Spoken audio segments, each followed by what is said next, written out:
China আমাদের জন্য একটা উৎকৃষ্ট উদাহরণ আসলে অনেক কিছু দিয়ে রাজনৈতিক থেকে আর কি তাদের উন্নতি, তারা যেভাবে এগিয়ে গেল, তারা রাষ্ট্র হিসেবে যে একটা মর্যাদায় পৌঁছে গেল এবং এখনও তো আসলে শক্তিধর রাষ্ট্র হিসেবে চায়নাকে আমরা পৃথিবীর পক্ষে গুনতেই চাই।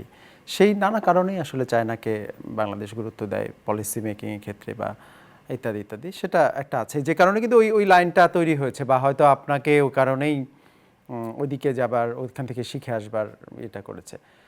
আচ্ছা, গেল চায়নার পার্ট, আমরা যতটুকু বুঝলাম। আপনি আসবার পরে সেগুলো ইমপ্লিমেন্ট কিভাবে করলেন, কি শিখে আসলেন, কি জেনে আসলেন? আমি একটা ভালো প্রশ্ন করছেন। দেখেন, আমার ওইখানে যে পড়াশোনাগুলো ছিল, জি, আমি প্রথম একটু অ্যাড্রেস করি। আমার যারা টিচার, যারা পড়াইতেন, তাদের ব্যাকগ্রাউন্ড বললে আপনি বুঝতে পারবেন। আমার ওইখানে যারা লেকচার দিতেন, আমরা প্রায় ৬২টা রাষ্ট্রের এরকম স্টুডেন্ট লিডার বা যেসব রাষ্ট্র আমি বলছি কিন্তু আপনাকে প্রতিনিধি ছিলাম আমরা ওখানে কোর্সটাতে।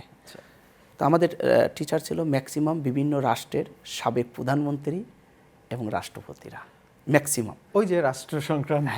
আর দুই একজন ছিলেন ওয়ার্ল্ড ব্যাংকের ডিরেক্টর, সর্বনিম্ন একজন ছিল, যদিও আমার সে তার ক্লাস পাই নাই, একজন ব্যক্তিকে আপনারা চিনবেন, এক সময়ের আলোচিত কুখ্যাত ভালো মন্দ যে যাই বলেন, ফখরুদ্দিন।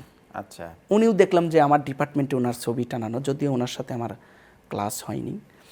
তো এটা আমি একটু ব্যাকগ্রাউন্ড আপনি বোঝার জন্য বলতেছি। অর্থাৎ বেসিক্যালি আমার এই কোর্সটা ছিল হচ্ছে political economy, political masters program MBA বলতে পারেন, আইএমবিএ, ইন্টারন্যাশনাল যেটা, এটার মধ্যে আমাদেরকে বেশি পড়াশোনাটা করাতে হতো।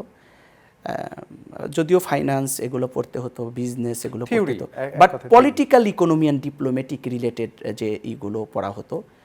এবং চায়না আমাদেরকে বেশি পড়াতেন, যেটা আপনি এটা করবেন। আপনি যেহেতু বলে ফেললেন যে চায়না আগামীতে সুপার স্টার, আমি বলবো এখনই অনেকটা super star, super power star বলবো না, আমি এগিয়ে গেছে।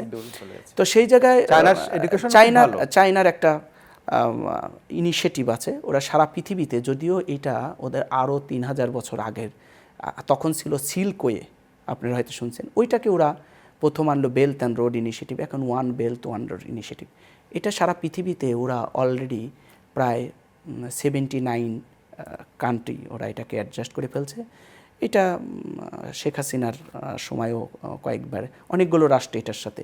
তো এইগুলো নিয়ে আমাদের বেশি ছিল, এই জন্য আমি বেশি এটাকে বলি, সারা পৃথিবীতেই এখন পলিটিক্সটা কমে গেছে, পলিটিক্যাল ইকোনমির দিকে চলে গেছে। এই জন্য আমি ওই দিনও কিন্তু বলছি ৭১ টিভিতে, যে ওইটাতেও আমি বলছিলাম যে বেসিক্যালি আমাদের পলিটিক্যাল ইকোনমি, ডিপ্লোম্যাটিক রিলেশান, এগুলো নিয়েই আমাদের পড়াশোনা করতে হতো, ডিপ্লোম্যাটিক খুব করতে হতো। এটা নিঃসন্দেহে আপনাকে এখন, এটা আপনি তো সমৃদ্ধ হয়ে এসেছেন, এটা দেশ জাতিকে সমৃদ্ধ করবে আপনি যদি এই জায়গাটা ধরতে পারেন ভালো করে। রাজনীতিতে ফিরে এসে দেশে আসলেন, তারপরে আপনার পট পরিবর্তন হলো, তার মধ্যে আপনার যেটা যতদূর জানা গেছে আপনি গুমও হয়েছিলেন এরকম, 2023 সালে। গুম বলতে আমাকে 2 দিন রেখে দিয়েছিল, পরে ছেড়ে দিয়েছে। আচ্ছা, সেই অভিজ্ঞতা শুনতে পারি যে আপনি যদি আমাদের দর্শকদের উদ্দেশ্যে বলেন যে আসলে সেটা কেমন। আমি আপনাকে বলি, প্রথম আপনার মূল কথাটা আসে, আমি ওখান থেকে ফিরে আসার পরে কিন্তু দলের সাথে আন্দোলন সংগ্রাম, এবং স্পেশালি আমাকে দল এই ফরেন সেক্টরটাই করাতেন আমাদের বর্তমান মাননীয় প্রধানমন্ত্রী এবং আমাদের দলের যে চেয়ারম্যান জনাব তারেক রহমান, তার নির্দেশেই আমি কাজগুলো করতাম। এখানে আমি একা না, আমার সিনিয়র আরও কিছু লিডার ছিলেন, উইং ছিলেন, আপনাকে আমি অলরেডি অনেকজনের নাম বলে দিয়েছি। তো পরবর্তীতে একেবারেই শেষ আন্দোলনের কয়েক মাস আগে, বিশেষ করে আমাদের ওই যে আমাদের আলতাফ হোসেন চৌধুরীকে আমার টিম লিডার করে দিলেন, সাবেক কমার্স এবং হোম মিনিস্টার, যে ওনাকে টিম লিডার করে দিলেন। আর এই আমাদের এরকম এদের নেতৃত্বে আমি কিছু কাজ করছি, এটা আমার দলের চেয়ারম্যানের নির্দেশেই। ওখান থেকে ফিরে এসে আমি আন্তর্জাতিক, এবং আমার অনেকগুলো পাবলিকেশনসও আছে জানেন মনে হয়, এই related politics, political economy, environment, এগুলো নিয়ে আমি বিভিন্ন কালের কণ্ঠ, তারপরে এই যে বেশ ইনক্লাব এরকম কিছু পত্রিকা আমার মাঝে মধ্যে লেখা আসে, এগুলো নিয়ে আমি কাজ করি এবং দলের ডিপ্লোম্যাটিক জায়গায়ও কাজ করি, পাশাপাশি একেবারে আন্দোলন সংগ্রামে রাজপথে কোনো একটি জায়গায়ও আমাকে মিস হয়েছে এরকম আমার মনে হয় না। যত ক্রাইসিস টাইমটা আপনারা দেখছেন আন্দোলন সংগ্রামেও থেকেছি। এভাবে আমি দলকে একেবারে ফিল্ড লেভেলে আবার আন্তর্জাতিক পরিমণ্ডলে সব জায়গায় আমি সাপোর্ট দেওয়ার এবং গবেষণার জায়গায় আমি সর্বোচ্চ চেষ্টা করছি। আমার দুর্ভাগ্য খবর আছে, আমি পিএইচডিতেও ভর্তি হয়েছিলাম। আমি এখান থেকে এসে আমাদের দলের মহাসচিব জনাব মির্জা ফখরুল ইসলাম আলমগীর, বর্তমান মাননীয় মন্ত্রী, উনি আমাকে বলল তুমি কেন চলে আসলা, তুমি পিএইচডি করতা। তো আসলে আমি মানুষের কাজ করার এই স্পৃহা থেকেই, তারপরে মহাসচিব স্যার যখন তার বাসায় আমাকে বলতেছিল, আমি কিছুটা কিংকর্তব্য বিমূঢ় হয়ে গেছিলাম। তখন আমি আবার পরে সিদ্ধান্ত নিলাম যে হয়তো পিএইচডিটা করব। তো আমার একজন প্রফেসর ঢাকা ইউনিভার্সিটি, ওনার সাথে আমার ওই বেইজিংয়ে থাকা অবস্থায় জাইকা তো সারা ওয়ার্ল্ডেই কাজ করে, ওখানের মাধ্যমে তার সাথে আমার একটা রিলেশন হলো। সে তখন আমার বললো যে তুমি এখানে থেকেই পিএইচডি করো, এর মধ্যে তো আবার করোনা চলে আসলো, এই অনেকগুলো, তো তুমি এখানেই রিসার্চ করো। এই যে হলাম, আর পরে আমার ওই পিএইচডিটা এখনও আসলে শেষ করা হয়নি। এখন কবে শেষ হয় এটা আমি বলাটা মুশকিল। মানে বোঝা যাচ্ছে আপনি ফিল্ডের আমি একেবারে মানুষের নিয়ে কাজ করা। তবে আমি ডিপ্লোম্যাটিকে কাজ করতে এনজয় ফিল করি। এটা গেল আমার এই চায়নার এই বিষয়গুলো। এইটা আরেকটি বিষয়টা আছে, আপনি যেটা বললেন যে এখন আমার আন্তর্জাতিক পরিমণ্ডলে আমি আসলে বেইজিং থাকা অবস্থায় আমার আরও অনেকগুলো রাষ্ট্রতে যেতে হয়েছে। আপনার অর্থাৎ আমি এটাই সহজ করে বলি, আপনার জ্ঞানটাকে এখন কর্মে কিভাবে কাজে লাগাবেন, দলের কর্মে, দলের স্বার্থে। একটি গুরুত্বপূর্ণ দেখেন, আমরা দীর্ঘ 17 বছর আন্দোলন সংগ্রাম করছি, দলে আমি দিয়েছি। আমার দল এখন বিপুল জনসমর্থন নিয়ে সরকার গঠন করছে। আমার দল যদি মনে করে, যেহেতু আমি ডিপ্লোম্যাটিক, পলিটিক্যাল, ইকোনমি, তারপরে এবং ইন্টারন্যাশনালি অনেক কমিউনিটির সাথে স্টিল নাও আমার কমিউনিকেশন আছে বাংলাদেশে, এবং আমি চায়নার সাথে কম্বাইন্ড অনেকগুলো অর্গানাইজেশন বাংলাদেশে আছে, এমবেসি করে, এগুলোর অনেকগুলোতে আমি সেখানে থেকে কাজ করি, মেম্বার আছি। তো দল যদি আমাকে মনে করেন যে ডিপ্লোম্যাটিকে অনেক কাজ করে, বিভিন্ন রাষ্ট্রের ডিপ্লোম্যাটিক সেক্টরগুলো আছে, এমবেসিগুলো আছে, বিভিন্ন জায়গায় আছে।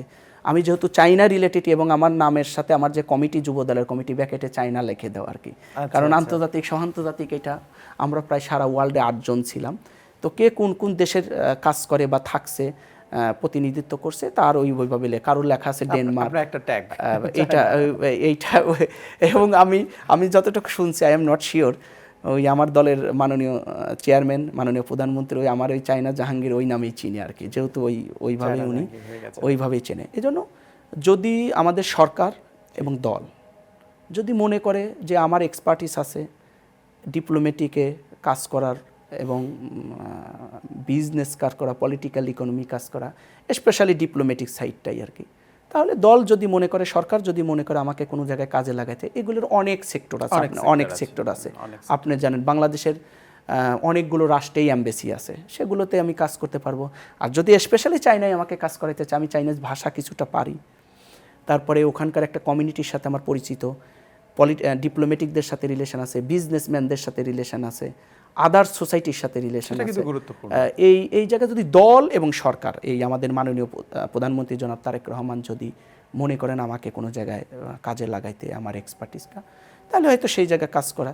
বাট সিদ্ধান্ত আমাদের মাননীয় প্রধানমন্ত্রী জনাব তারেক রহমান বা আমাদের সরকার যে সিদ্ধান্ত নেবে সেটাই আমার আসলে আচ্ছা, আপনার সাথিয়া আসন নিয়ে একটা ঝামেলা ছিল অন্তর্বর্তী সরকারের সময়, আমরা যতটুকু জানি, এবং ওই আসনে আপনি বোধহয় প্রার্থী ছিলেন, এবং পরবর্তীতে যে জার্নিটা আমরা দেখতে পাই, আপনার অপোজিশন যিনি, উনি পরে চলে এসেছেন, এবং সেটা বোধহয় খুব একটা কাঙ্ক্ষিত ছিল কিনা ওই অঞ্চলের মানুষের, বা কি এটার পরিস্থিতিটি কি আসলে আমি জানি না।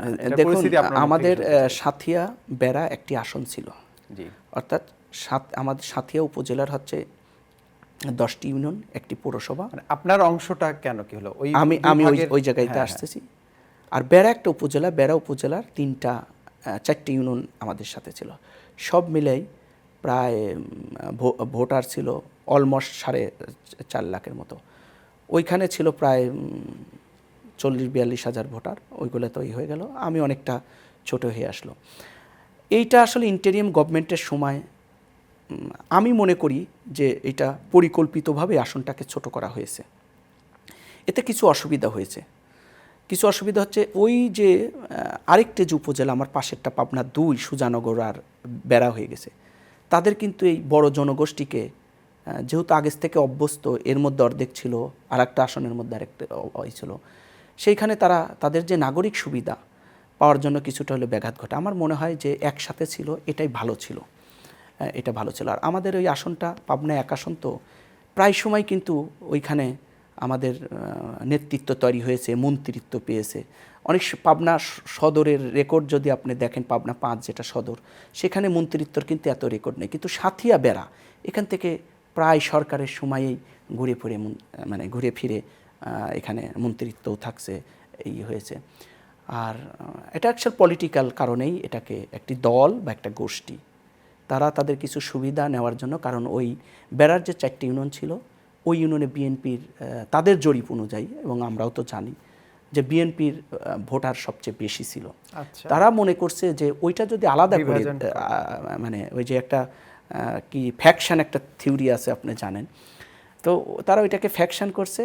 তারা মনে করছে এটা যদি করে দেয় তাহলে তাদেরকে এই পাশ করে বের হয়ে আসাটা ইজি হয়ে যাবে।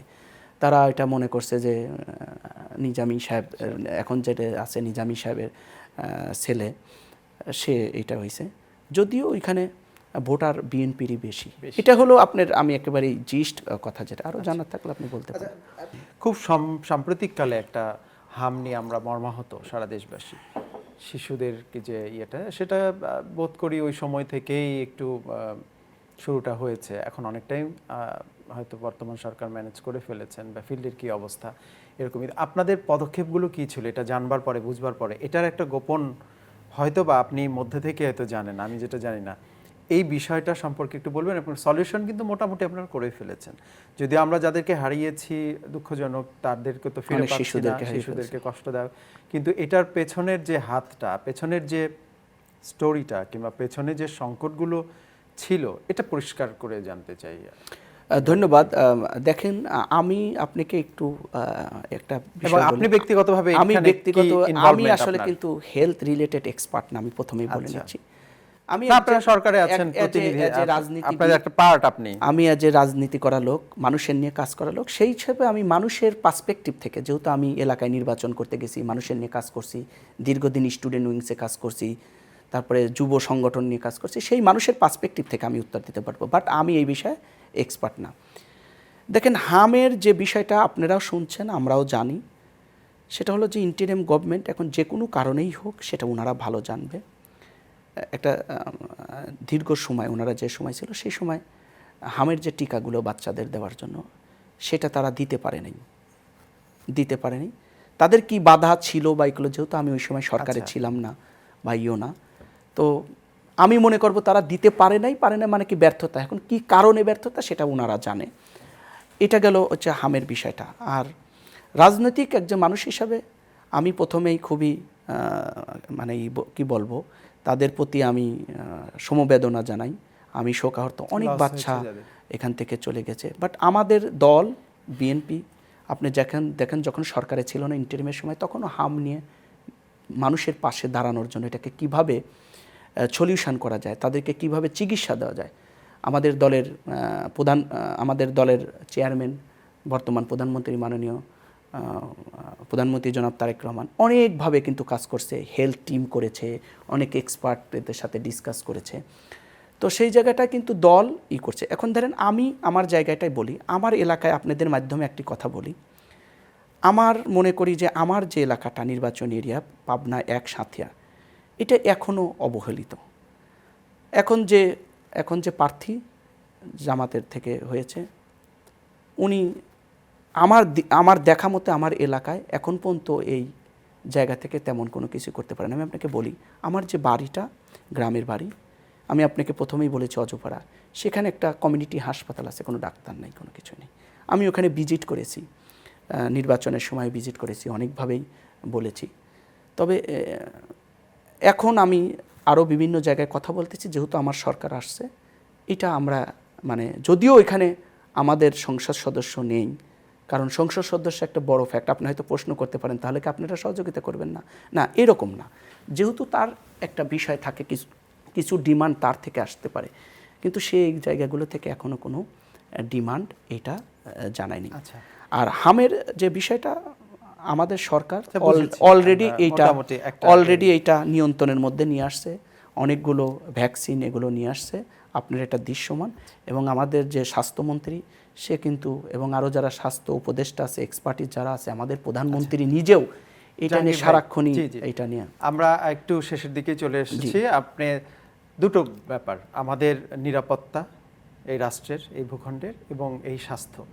মানুষ কিন্তু খুব বেশি কিছু চায় না। আপনি জনপ্রতিনিধি সেই হিসেবে আপনি সংসদ সদস্য হয়ে আসতে পারলে যতটুকু আমরা বুঝতে পারলাম আরও অনেক বেশি আপনার ভূমিকা থাকতো, আপনি সহজ হতো বিষয়গুলো। এখন হয়তো কঠিন হলেও আপনার সেটা আছে। আমরা প্রথম থেকেই বুঝেছি যেটা, যে আপনি মোটামুটি ছেলেবেলা থেকেই অ্যাটাচড মানুষের সঙ্গে, মানুষের সহযোগিতায় আসতে চান, সেবার কাজ করতে চান।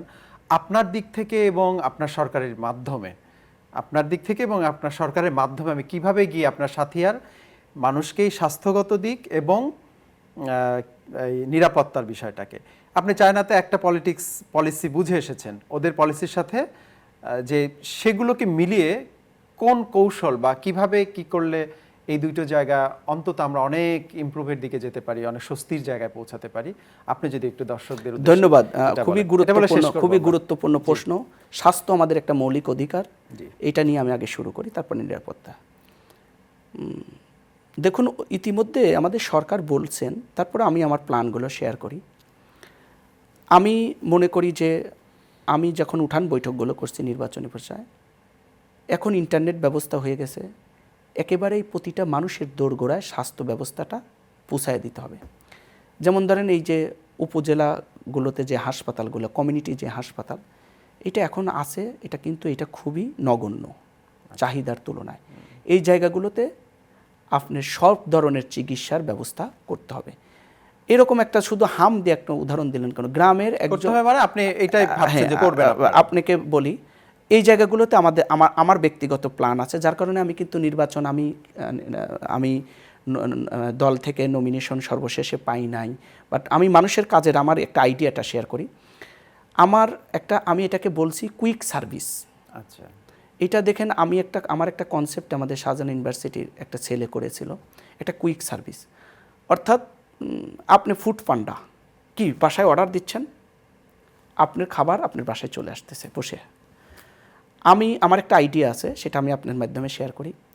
এখন গ্রাম যেহেতু ইন্টারনেটের মধ্যে হয়েছে, যোগাযোগ ব্যবস্থা ভালো হয়ে গেছে, আমরা মানুষের বিশেষ করে মৌলিক অধিকার স্বাস্থ্যটা, যেই অসুস্থ যে বিষয়ই হোক, আমাদের যে ওই কমিউনিটি হাসপাতাল বলেন, উপজেলা হাসপাতাল বলেন, আরও যে হাসপাতালগুলো আমি যেটা চিন্তা করতেছি, প্রতিটা ইউনিয়নে আমাদের যদি একটি বা আরও বেশি হতে পারে, চাহিদা অনুযায়ী এটা জরিপ করে দেখতে হবে। আমার আইডিয়াটা হাসপাতাল করব, এর পাশাপাশি আমাদের একটা কুইক সার্ভিস থাকবে। আপনি কি করতেছেন, আপনি এখন এই যে নিরাপত্তার জন্য টিপুল নেই, আমার একটা কুইক সার্ভিস থাকবে, যত রাতেই হোক তার বাসায় অ্যাম্বুলেন্স পৌঁছে যাবে, তার বাসায় যে জায়গায় যেটাই হোক। এইটা আমাদের খুবই গুরুত্বপূর্ণ দিতে হবে, কারণ একজন ডাক্তার ডিউটি করে গিয়ে ঘুমিয়ে গেছে, এই দুটো হলে কিন্তু জীবনমান অনেক। একজন ডাক্তার, আপনি ধরেন আপনি শিক্ষক বা আরেকজন ডাক্তার, এরকম মনে করেন যে যেই হোক, সে কিন্তু তার ডিউটিটা করে ঘুমিয়ে গেছে, কিন্তু আমি তো রাত 3টার সময় অসুস্থ হয়ে যেতে পারি, তাহলে আমার এই মুহূর্তে ট্রিটমেন্টটা দরকার।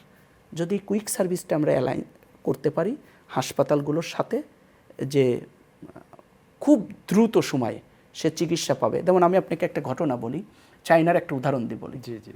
আমি একদিন ওদের সাবওয়ে বলে, যে আমাদের মেট্রো রেলে সাবওয়ে ওঠার জন্য আমি রাস্তার পাশে দাঁড়ায় রয়েছি। আমি তখন নতুন গেছি, বুঝে উঠতে পারিনি যেটা সাবওয়ের নাকি ইসের। তো ওইখানে আমি দাঁড়ানো থাকা অবস্থায় একটা গাড়ি অ্যাক্সিডেন্ট করলো। গাড়িটা অ্যাক্সিডেন্ট করলো কী কারণে? ওদের দেশে নর্মালি কিন্তু ড্রাইভার যদি ডাঙ্ক হয়, আশা করি বুঝতে পারছেন, তাকে ড্রাইভ করতে দেয় না, কিন্তু সে হয়তো মিডল কোনো জায়গায় ডাঙ্ক, বিশেষ করে ওই দিন উইকেন্ডে ছিল, সে গাড়িটা নিয়ে এসে, আমারও আল্লাহ বাঁচাইছে, আমার পাশে এসেই মেরে দিছে, আমার দিকেও মারতে পারতো। তাহলে ওইখানে কিন্তু অনেকে ইনজুর্ড হলো। আমি দেখে খুবই অবাক হলাম, তাৎক্ষণিক সব ম্যানেজ, তাৎক্ষণিক কোথায় থেকে চলে আসলো, এবং অ্যাম্বুলেন্স না, পুরা মেডিকেল টিম এসে ওখানেই তাকে চিকিৎসা শুরু হয়ে গেল, ওখানেই চিকিৎসা হয়ে গেল। দেন যেটাকে প্রয়োজন মনে করলো হাসপাতালে নিল, আমি দেখলাম যে ওখানে বেশ কয়েকজনের প্রয়োজন হলো না যে হাসপাতালে নিতে হবে, ওখানকার চিকিৎসাই এনাফটা। আমি এই রকম একটা বাংলাদেশের, আমার যদি কোনো দিন আমি কোনো জায়গায় আমি পলিসি দেওয়ার সুযোগ পাই বা কাজ করার সুযোগ পাই, বা আমার যদি থাকে, কারণ এখন তো আমার এখন তো ধরেন আমার ওই সহযোগিতাটা কম, এইরকম আমি একটা ট্রিটমেন্ট। এখন আসি নিরাপত্তার বিষয়টা। নিরাপত্তা একটা গুরুত্বপূর্ণ। আমাদের সরকার ইতিমধ্যে বিভিন্ন অভিযান, স্বরাষ্ট্রমন্ত্রীর কথা দেখছেন, অনেক অভিযান শুরু করেছেন। খুব নিরাপত্তার চেয়ে বেশি হচ্ছে একটা জেনারেশনকে ধ্বংস হয়ে যাচ্ছে মাদক, এই জায়গাকে বেশি গুরুত্ব দিতে হবে। মাদক এখন আর শহরে নাই, একেবারেই অজপাড়া গ্রামে চলে গেছে। তা আমি মনে করি যে নিরাপত্তার পাশাপাশি আমাদের মাদকেও নিরাপত্তা, এটাকে যদি আপনি ডোমিনেট করতে পারেন, নিয়ন্ত্রণ করতে পারেন, অনেক অপরাধ কিন্তু কমে আসবে। আপনি অনেক বিষয়গুলো দেখছেন। আমি একটা উদাহরণ দিয়ে আপনার এটা শেষ করে দিই, নিরাপত্তার আর মাদকের এটা কিভাবে হয়ে গেল এবং আমাদের জেনারেশনটা। একজন ইন্টেলিজেন্সি, পুলিশের একজন ইন্টেলিজেন্সি সেক্টর আমার রুমমেট ছিল ইউনিভার্সিটিতে, সে সিএসি, সেও বিদেশ থেকে পড়াশোনা করে আসা লোক। তার কাছে একটা কেস স্টাডি আসছে, আমি ডিপার্টমেন্ট বলবো না, কারণ তাদের কিছু বিষয় থাকে। তো 4টা এই জেড এই জেনারেশনের 4টা ফ্রেন্ড, ওরা সিদ্ধান্ত নিয়েছে যে জেলখানার অভিজ্ঞতা কেমন, তাহলে ওদেরকে তো এমনি জেলখানায় নিবে না, তাহলে কি করতে হবে, একজনকে হত্যা করতে হবে। তারা 4জন বন্ধু মিলে হত্যা করছে এবং সেই মামলা যখন তদন্ত করতে গেছে, তাদেরকে যখন জিজ্ঞাসাবাদ করছে, এইরকম ঘটনা বের হয়ে আসছে। অর্থাৎ আপনি এই জেনারেশনটাকে যদি স্বাস্থ্য দিতে চান, সেখানে কাজ করতে হবে। এবং মাদকটাও কিন্তু স্বাস্থ্যের পাশাপাশি তাদেরকে মাদককে নিয়ন্ত্রণ করতে হবে। মাদককে নিয়ন্ত্রণ করলে আমি মনে করি 60% অপরাধ আপনারা করবেন, নিশ্চয়ই আপনারা করবেন। আপনাকে অনেক ধন্যবাদ, এবং আমরা এগুলোর প্রয়োগ দেখতে চাই। দর্শকদেরকে ধন্যবাদ। আপনি ধন্যবাদ। আপনি অনেক গুরুত্বপূর্ণ সময় আমাকে দিয়েছেন, আর স্পেশাল থ্যাঙ্কস গ্রিন টিভি। আমি প্রত্যাশা করি গ্রিন টিভি মানুষের কথা নিয়ে, জনগণের কথা নিয়ে একেবারেই তৃণমূল মানুষের দোরগোড়ায় পৌঁছে যাবে, এই প্রত্যাশায় আমি শেষ করছি। ধন্যবাদ।